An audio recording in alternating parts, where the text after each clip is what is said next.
በታሪክ ለመጀመሪያ ጊዜ በ48 ተሳታፊና በ3 ጣምራ አዘጋጅ ሀገራት እየተካሄደ የሚገኘው የ26 ዓለም እግር ኳስ ዋንጫ የሩብ ፍጻሜ ወሳኝ ጨዋታ ዛሬ ምሽት 4 ሰዓት በ2010 የመድረኩ አሸናፊ የሉዊስ ዴላፎንቴ ስፔንና በሩዲ ጋርሲያ ቤልጂየም መካከል በሎስ አንጀለስ ካሊፎርኒያ ኢንግሉድ ስታዲየም ምሽት 4 ሰዓት የሚካሄድ ይሆናል። በወቅታ ሱፐር ኮምፒውተር ለዋንጫው የተሻለ ግምት ከተሰጣቸው ሀገራት መካከል አንዷ የሆነችው ስፔን 59.1% የምሽቱን ጨዋታ የማሸነፍ ቅድሚያ ግምት አግኝታለች። ቤልጂየም በበኩሏ ከ2018 በኋላ ለመጀመሪያ ጊዜ ግማሽ ፍጻሜውን ለመቀላቀል እንደምትፋለም ይጠበቃል። በወርቃማ ትውልዷ ስኬታማ መሆን ሳትችል የቀረችው ቤልጂየም በያዝነው የውድድር መድረክ ሁለት የምድብ ጨዋታዎቿን በአቻ ውጤት ብትጀምርም በመጨረሻ የምድብ ጨዋታዋ ኒውዚላንድን 5-1 በማሸነፍ መሪ ሆና ቀጣዩን ዙር ስትቀላቀል በጥሎ ማለፍ 32ና 16ቱ ሴኔጋልንና ዩናይትድ ስቴትስን መርታት ችላለች። ሮሜሉ ሉካኩ የብሔራዊ ቡድን የምንጊዜውም ከፍተኛ ጎል አስቆጣሪ ሲሆን ከቀድሞ ኮከቡ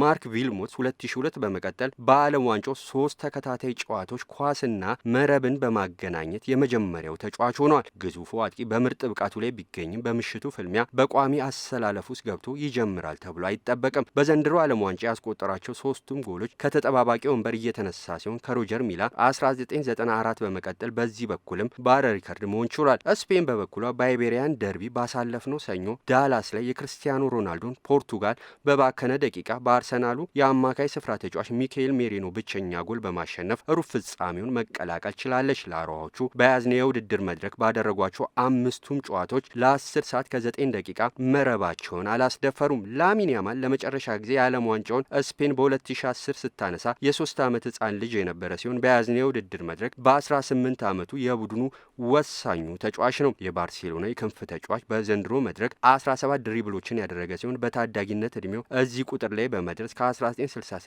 ኦፕታ ሱፐር ኮምፒውተር መረጃዎችን መመዝገብ ከጀመረበት ጊዜ አንስቶ ከጀማል ሙሲያላ 1922 እና ክሊያን ምባፔ 22 2018 በመቀጠል መቀመጥ ችሏል። ስፔንና ቤልጂየም ለመጨረሻ ጊዜ የተገናኙት በ2016 የአቋም መፈተሻ ጨዋታ ሲሆን ስፔን 2-0 ማሸነፍ ችላለች። በመጨረሻ 11 ግንኙነቶቻቸው ለአሮሃዎቹ ሽንፈት ያላስተናገዱ ሲሆን ከ11ዱ ደግሞ በ9ኙ ድል ቀንቷቸዋል። በመጨረሻ 5 ግንኙነታቸው ስፔን ቤልጂየምን በድምር ውጤት 13-1 ማሸነፍ ችላለች። በዓለም ዋንጫው መድረክ ደግሞ የዘንድሮ ሶስተኛ ግንኙነታቸው ነው። በ1986 ሩብ ፍጻሜ በመደበኛና ጭማሪ 30 ደቂቃ የጨዋታ ክፍለ ጊዜ አንድ አቻ ተለያይተው ቤልጂየም በመለያ ምት ስታሸንፍ በ1990 የምድብ ጨዋታ ስፔን 2-1 አሸንፋለች። የምሽቱ ተጠባቂ ጨዋታ ምሽት 4 ሰዓት ላይ የሚከናወን ይሆናል።